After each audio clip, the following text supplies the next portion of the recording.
أعوذ بالله من الشيطان الرجيم بسم الله الرحمن الرحيم والصلاة والسلام على رسول الله وعلى آله وصحابته ومن والاه. Dear brothers and sisters, dear viewers from all parts of the world, your program Mimbarul Noor is the continuation of enlightenment, the continuation of inculcation of knowledge, continuation of spreading awareness about the core of reality, about the importance of understanding the religion, understanding the meaning of culture, understanding the key terminologies around which the worldview of Islam has revolved. For weeks now or month, Professor Dr. Omar Jah is engaging in this program, and today is going to be the continuation of a topic, very, very important topic that he started and he has been dealing with since weeks ago. But before we start our program, let me introduce my guest. This is Professor Dr. Omar Jah. He's a well-known scholar, an international renowned scholar with a high caliber, who speaks a number of languages, Arabic, English, and French, graduated from Cairo, continued his PhD in McGill University a long time ago, and worked as a professor in many universities in Saudi Arabia, in Malaysia, and worked as an ambassador for the Gambia, also in Saudi Arabia, accredited to many countries. Since his retirement, he's back home and now engaging in community development and services. He has done a lot, including having a foundation, the Abdullah Jah Foundation, that has rendered a lot of service in healthcare in the Gambia. Thousands of people from the far in the Gambia have benefited from the service of Sir Abdullah Jah Charitable Foundation. And behind us, the mosque, Masjid al-Taqwa, also is part of the endeavors of his and the family and all Muslims. And Professor Omar Jah is well-known in the Arab world as well as all over the place. And this program has been going on for a long time. And the topic that we are dealing with today is about secular materialism. We know now, today in the Gambia, is very timely and apt to discuss about this issue because of misunderstanding, misgivings, misconceptions that is prevailing even among the intellectuals, many of whom do not even know the meaning of the word. But is it a cancer that is really ruining, as the cancer is doing against the physical body of humankind? Secular materialism is a cancer also ruining the spiritual development of the Gambians and Muslims at large. Professor Jah, welcome to the program once again. And since you started secular materialism and the importance of the intellectuals in the Gambia and the intelligentsia knowing exactly the dangers and the perils of this cancer, maybe we'll just allow you to move ahead on this particular issue. Then we also come to our next question. You're welcome. أعوذ بالله من الشيطان الرجيم بسم الله الرحمن الرحيم الحمد لله رب العالمين الرحمن الرحيم مالك يوم الدين إياك نعبد وإياك نستعين إياك نعبد وإياك نستعين إياك نعبد وإياك نستعين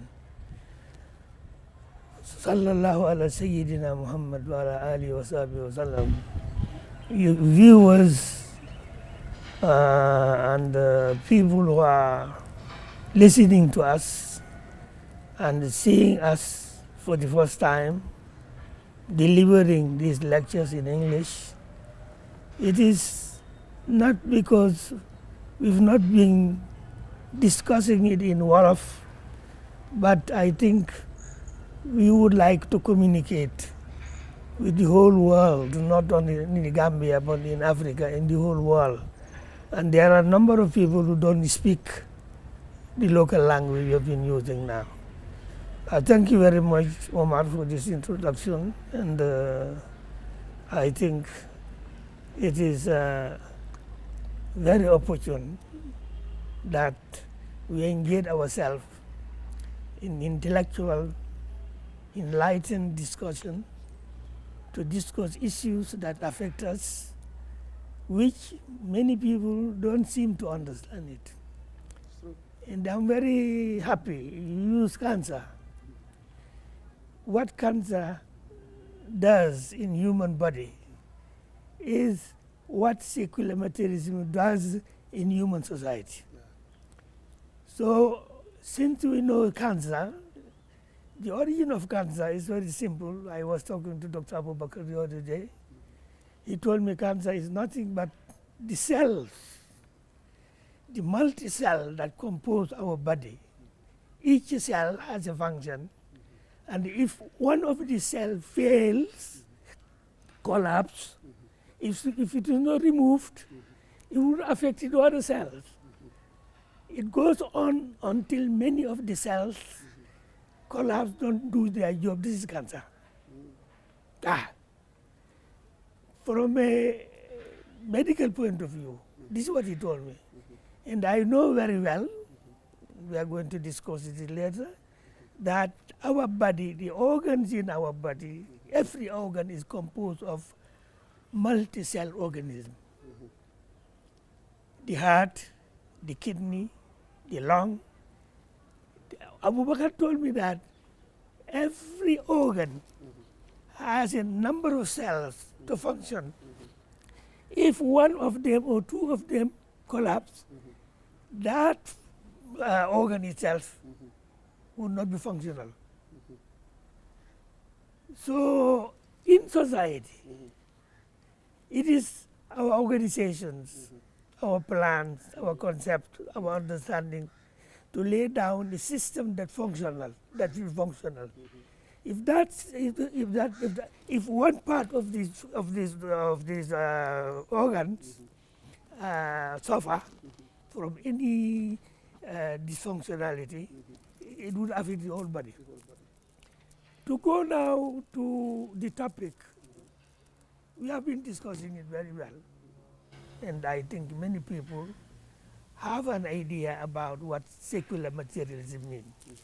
Secular, in a nutshell, the definition of secularism as one person, German scholars who occupy the chair of philosophy in University of Leiden was commissioned by the church.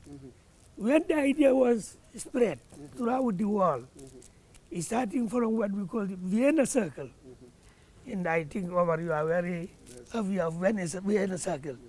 Vienna Circle are the intellectuals who ponder on the whole concept of religious activities, especially the dogma in the Christian church and the scripture itself.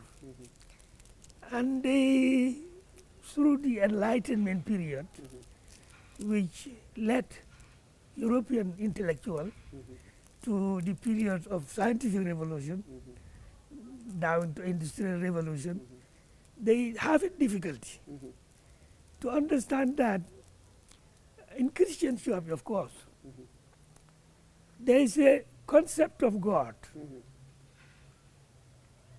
Concept, believing God appears in supernatural human being. Dogmatic consideration, that's considered probably with scientists. Secondly, there was a methodology. It affected the scripture itself. But this is not a topic I can divulge in because I am not qualified to talk about. But this is what really triggers the minds of intellectuals to think over the things, and then through their scientific discovery, they find out that religion itself, as it is presented to them, as it is practiced, cannot go with the scientific revolution. So they decide to commission one of the intellectual philosophers, one person, a German, who occupied the chair of philosophy, University of Leiden.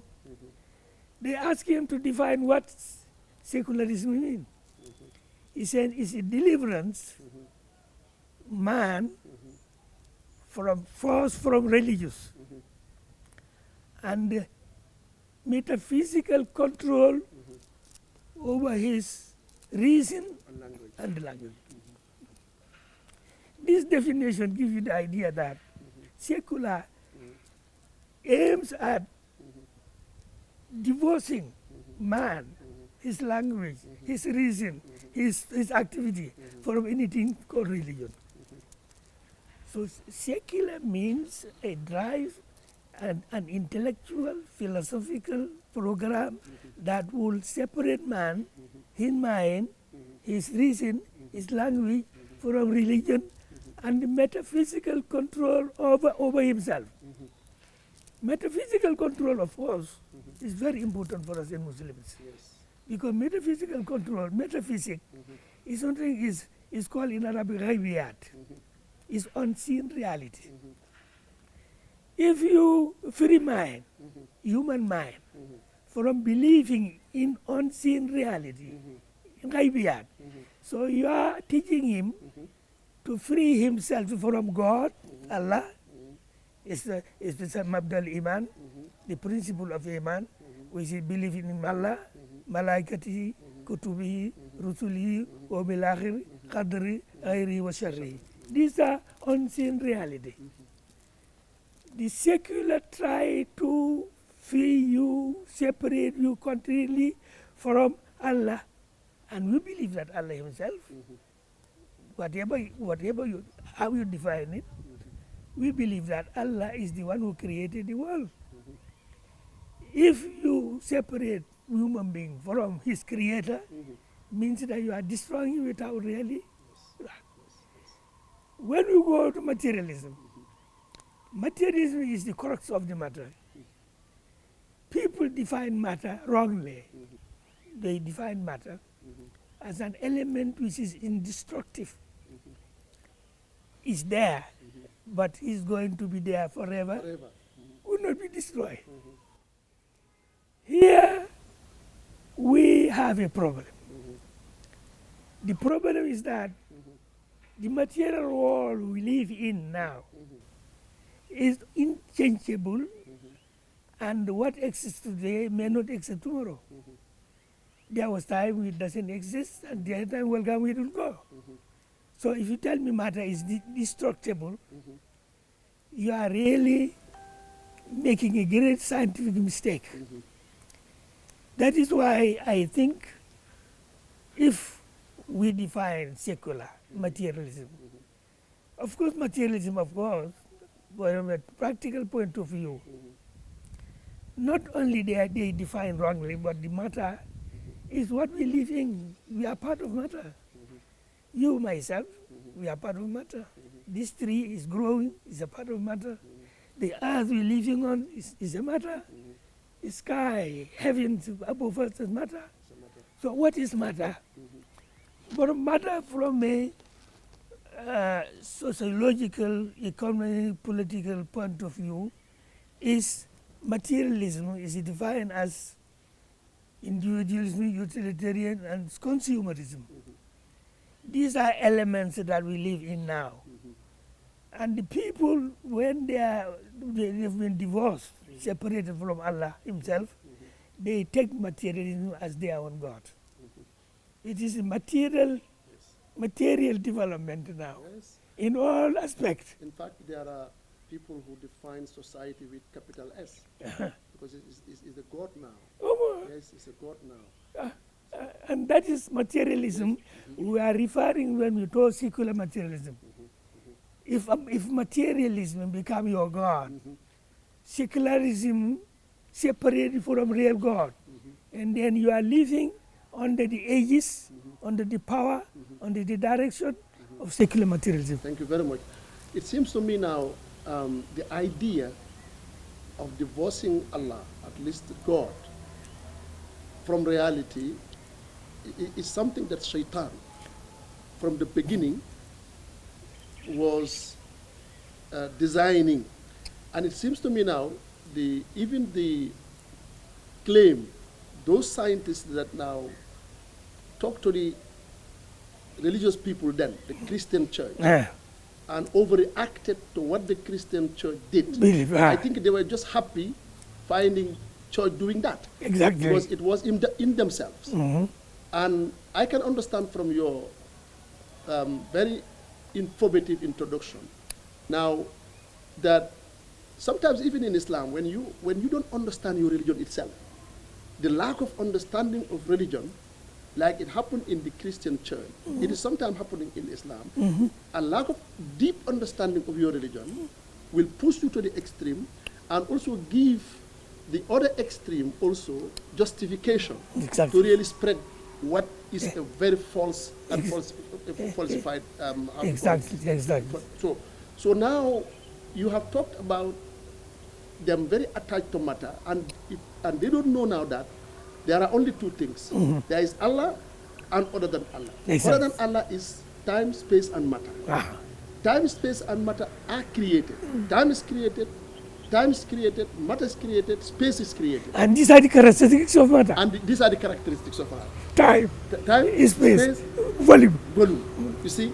And now if you want to divorce this from the origin, its origin, which is Allah, then you just want to create someone who is vulnerable, somebody who can be hijacked, who can be hypnotized, who can be enslaved, because they don't have origin to go to Allah subhanahu wa ta'ala. Exactly. Then which means now your discussion of secular materialism as a form of cancer, and I'm very happy that you give a metaphor of the human body, physical body, as understood and exposed to you by Abu Bakr, as well as the composition of our society. Exactly. Because every cell of the society is interconnected and interdependent with the other cells. Exactly. And this is why it is very important now every individual in the Muslim society understand what secularism means, because once you are corrupted, you are also contagious.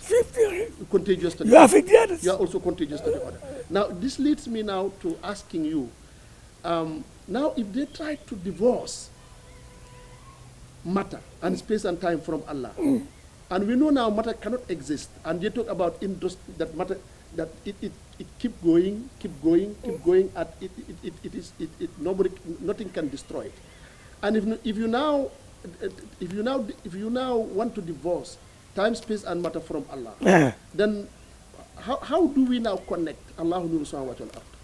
Allahu Nur Samawati wal Ard, which is Allah manifesting manifesting itself in every it's about us. So then how can we live? Now, it is very important, Omar, that you ask me this question, and a very relevant question that we have discussed it before in Wolof. But let me go back to try to explain it in detail in the language that perhaps is intellectual. We are not addressing ourselves now to individual, illiterate, or unsophisticated man, because this is the weakness that secular materialistic philosophy use to mislead the people, to hijack the populace. Yes. Muhammad Mahdi, as you know yourself, we live with him in Malaysia. Yes. And you know him personally, yes. And I work with him very closely. Yes. He wrote a book called Unified Theory of Existence. Unified Theory of Existence means a theory which is unified about what existence is. There is existence, capital E, which involves everything that exists. But that existence in its absolute reality belong to Allah only. Subhanahu wa ta'ala. Subhanahu wa ta'ala. Existence is Allah, Muhammad Hafiz Tijani defined Allah's position as a, a an existence which is absolute. He say, infiraduhu bil wujud al mutlaq huwa Allah. Infiraduhu bil wujud al mutlaq huwa Allah. Everything in existence has a share in the existence. But you who are uniquely, lonely, defined as a perfect, absolute existence is Allah. Muhammad Mahdi, in his book, Unified Source of Existence, tell us that matter originates from light. I'm very happy you mentioned Allahu Nuru Samawati wal Ardi. Many people read Allahu Nuru Samawati wal Ardi. If you ask them, what does it mean? You know, Allah himself is the light of Samawati wal Ardi. Allah, in his absolute, unique existence, has nothing to do with matter. But if you believe that matter, light is the origin of matter, I asked Muhammad Mahdi through his writing. He told me, matter, the definition of matter really is nothing but light slowed down. He said me light in its absolute extent in the speed is nothing but light. If Allah, if light itself is the origin of matter, is that matter originate from light? Yes. Light slow down. You have some element that have been produced as light slow down. But light itself, when it slow down, he tell me he saw subatomic particle. Subatomic particle, they are to constitute an element of atom. Atom itself multiply. We don't know how the multiplication came. But anyway, in reality, we know that atom, when they multiply atom, you have a result of a molecule, molecular structure. In molecule, in its development, you have amino acid. Amino acid, you have protein. Protein is the building structure of single cell materialism. Single cell materialism is the beginning of multi-cell materialism, which is the matter we are living in. Beautiful. Yourself, you are part of multi-cell materialism. This building is a multi-cell materialism. 3, multi-cell materialism. But the beauty of understanding this as Allahu Nuru Samawati wal Ardi, I will take you again to another Muslim scholar who try to explain it scientifically. It's Noor, Badiou Zaman Nursi. Badiou Zaman Nursi has what we call Rasailul Nursi. That is the Rasailul Nursi. The Turkish Rasail means epistle of Nursi. He say, if you go try to take a tour, he say, Qut siyaha. Take a tour in cosmos, in celestial matter and terrestrial matter. If you go to celestial and terrestrial matter, he say, in this Rasail, what you see in nature itself, this cosmos, you see nizam and insijam. And you see beauty and mizan. And you see rahma, rahma, and adala. And you see haymana and rafa. Let me now try to bring this into English. When you go into cosmos, take us to the cosmos, terrestrial element in which we live in, a celestial element of the world. You say what you see is order and harmony, which is al-mizan. We had another nizam al-nizam. Daga see order and harmony, and daga see Beauty. beauty and equilibrium. Equilibrium, yes. Wow. The first thing you see is order and harmony. And then you see beauty, equilibrium. And then you see mercy and adala, justice. And you see dominicability and munificence. Very good. These are the attributes you see when you take a tour in terrestrial world or celestial world. He says beauty, harmony, order and harmony, beauty, equilibrium, mercy and justice, dominicability and munificence. These are attributes you observe, but these are mirrors to show you the reality in which this exists. This does not belong. They do not belong to celestial world. You see, there is a reality which these things exist in perfection and absoluteness. How do you identify that reality? To us, it's Qudratullah subhanahu wa ta'ala. Isn't matter. Is a development, transmission of light from its absolute speed, which is light, which Allah manifests Himself in the sky and the earth. Allah Noor samawati wal ardi means that malakut samawati wal ardi, the heavens and the earth manifest the light of Allah. Thank you very much. Thank you very much. And we go further to say that light energy, of course, as you know, Omar, very well, is the what drives the world, Yes. what upholds the world. Yes.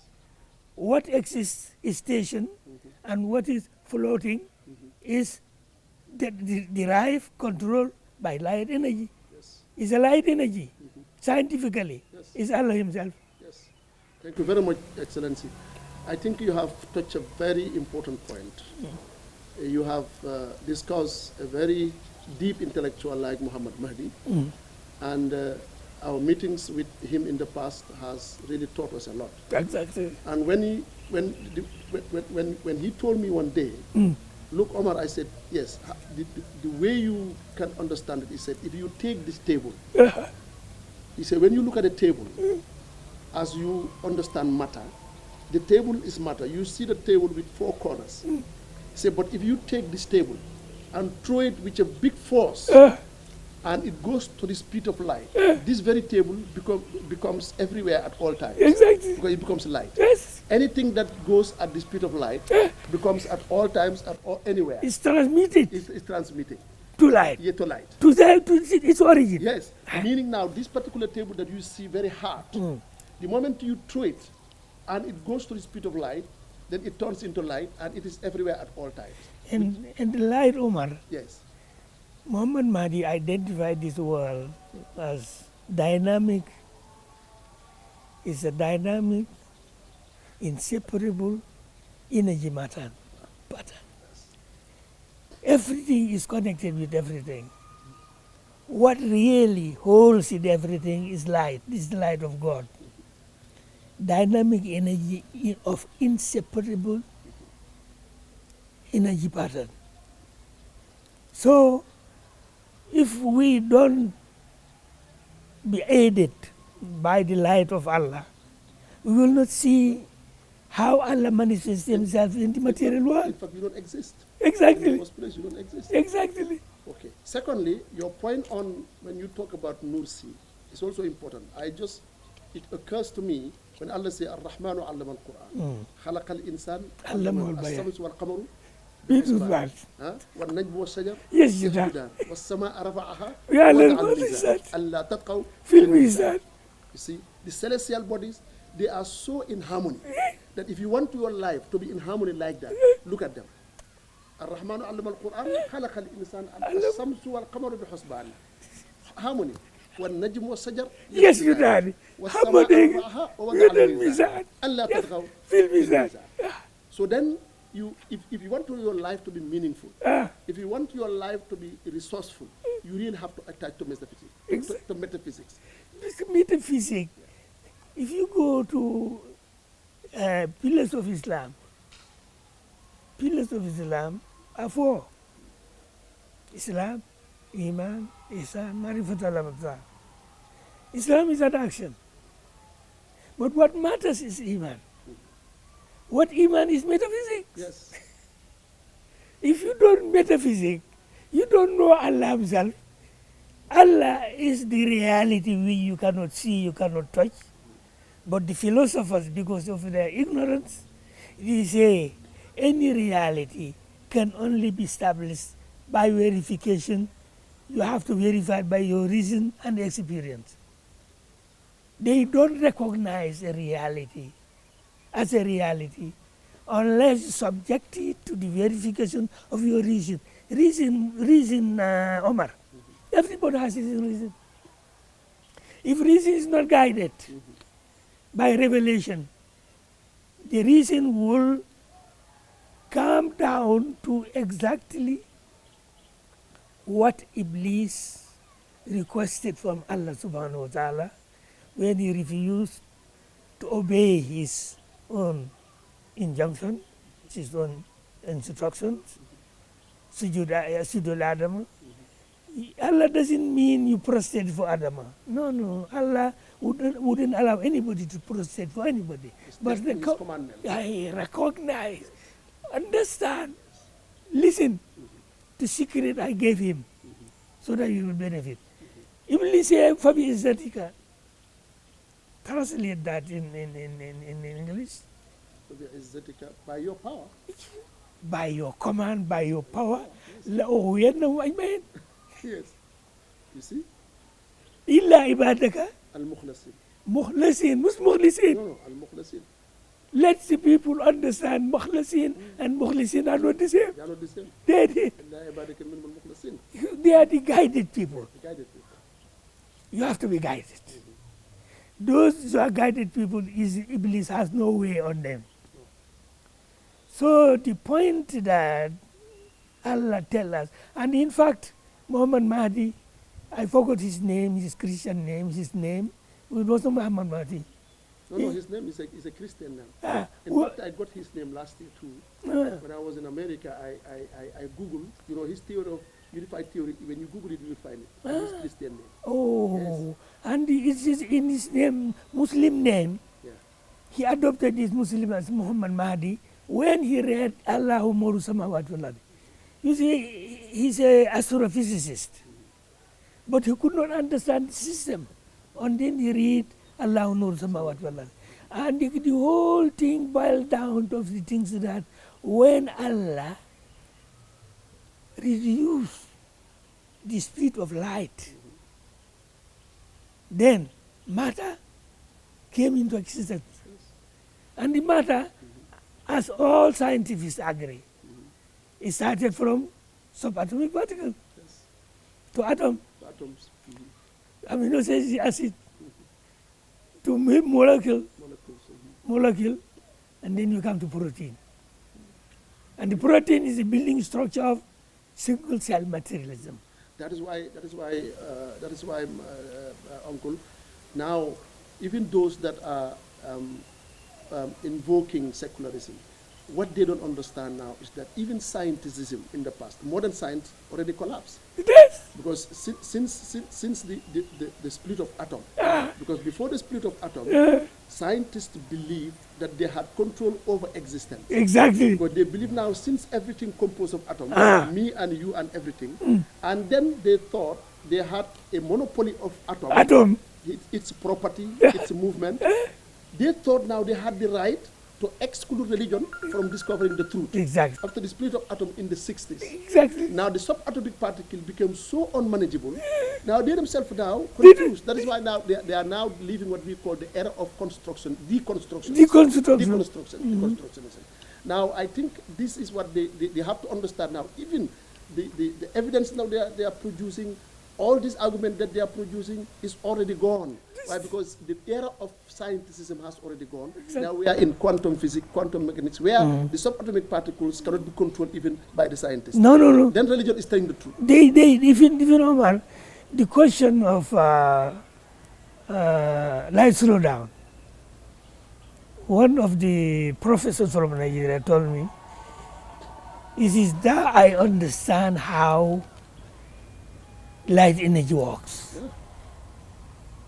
You take it from here, you go down there. It's the same. It's light manifesting itself in different forms. Different forms. Exactly. That is why I would diverge before your next question to explain. One thing I try to explain. You know, you live with me in Isaac, and we live with Muhammad Naqib al-Azaz. One of the genius character I can discover from him. He say, in Quran I say, knowledge itself, if not proper, can lead you to destructions. Yeah. And he defined proper knowledge as a recognition, acknowledgement of proper place of things in the order of creation. Recognition, acknowledgement of a proper place in the order of creation. And then proper place. So as you go now, Yes. Beyond creation, and I think the question of creationism, the doctrine of creation, I think we will have time to discuss it later. Yes, it will be very important. Because it was Abu Hamid al-Ghazali who discovered that what is the problem in the Western methodology, Western scientific, the problem is the causality. It's cornerstone of the Western scientific development. And the cornerstone of it development is causality. Abu Hamid rejected it. There's no causality, there's the creation. He said causality is an alien idea imposed on human mind to avoid impossibility of infinite regression. Yes. Yes. Causality is an alien idea Yes. imposed Yes. on human mind to avoid impossibility of infinite regression. Yes. What happened? Things are being created. Matter does not exist by itself. No. Because the problem of shaitan and the tactfulness of Satan is whenever there is a vacuum, whenever there is no hidayah, It they can be will hijack human mind. exactly. Because now, if they agree on creation, they will be responsible to a creator. Exactly. But if it is caused, then they are not responsible. To that's why. And when they are corners, when they ask, Yes. this causality itself, Yes. they want to avoid Yes. infinite regression, Yes. impossibility of infinite regression. Yes. They say, oh, it's on cost to cost. Yes. Yes. On cost, variable cost. Yeah, because there's no cost. So which leads into a very stupid idea that is very difficult to defend. Now, before we go to maybe time, I would this explanation must have something with culture. Today, even the definition of culture is becoming problematic. Very Because problematic. Many people, especially the sociologists, those that are very much tied to August Comte, that look at culture as a god, meaning our own creation, our own experience, come to hunt us down. Exactly. We experience and our experience hunt us down. And if we misunderstand or don't understand also the meaning of culture, it's going to be very difficult also to really live our religion as it is. So can you direct a little bit? In fact, Omar, thank you very much for this question. I have been thinking of it very many long time. According to sociologists, anthropologists, culture is a totality of human action, starting from his own behavior, from his own conscious experience. This includes his religion, social norm, customs, traditions, and arts in different ways, the liberal arts, especially liberal arts, or fine arts, especially fine arts. And in non-Islamic society, especially in Africa, it involves human sacrifice. This is what religion, what culture is. And the culture is a created environment to conduct his life. I was thinking of Islam, but I find out the definition of Islam which I'm really comfortable with. Culture is a acquired practical knowledge, guided by normative principle, normative principle, laid down in Aqidah and practice in Sharia. It's the Islamic culture. This Islamic culture is an acquired practical knowledge, guided by normative principle, laid down in Aqidah and accomplished in Sharia. Good definition. If you take these appear, manifest itself in human behavior when dealing with himself as a Muslim, with the Creator as the Creator, and with his fellow being, especially human being, as people, as ikhwa. This is what really meaning of culture in Islam. That is very good. I think if that is applied, If applied, it can really correct a lot of misunderstanding. exactly. Because they are telling me now we are very close to ending, but I think, as we said, because when you look at the sociologist and anthropologist in the West, especially like Max Weber, when they talk about culture being the totality of human experience, including religion, Yes. the danger there is that then religion also is a human experience. And this is why It's for a them, part. It's a part of it's culture. a part of culture. Yes, religion is a part of culture, and culture is our experience. Meaning, you have the total authority to drop what you want and Exactly. to take what you want. Exactly. And this is where the dangers come. Yeah. But in your definition, religion is built on aqidah. Culture is culture is built built on religion. Yes, it's built on religion. So it's not part of it. Did it? It's not part of it, but its foundation. It is founded. It's founded. In It's a practical. It's an acquired practical knowledge. acquired practical knowledge. Acquired practical knowledge means Al Quran, Yes, in the normative. normative principle, Yes, laid down in Aqidah Aqidah, and expounded. in Sharia. Expounded in Sharia. So this means that you like in the West. That is why for them, when people agree to go to the beach naked, it becomes a law. Why? Because it is their experience, and they have the right to choose whatever.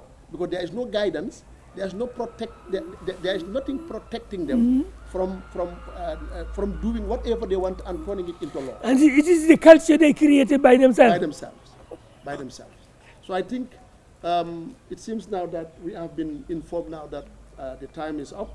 So with that, I would like to thank Professor Dr. Omar Jah for this informative talk And we have really discussed a number of points, beginning from the meaning of secular materialism, going also to, for example, Allahu Nuru Samawati wal Ard, the importance of light, and also the fact that matter is nothing but light slowed down, and that is evidence in the fact that when you have this chair and you throw it with a power that help this chair to go in the speed of light, this particular chair does not, it is becoming light too. It goes to its origin. To its origin.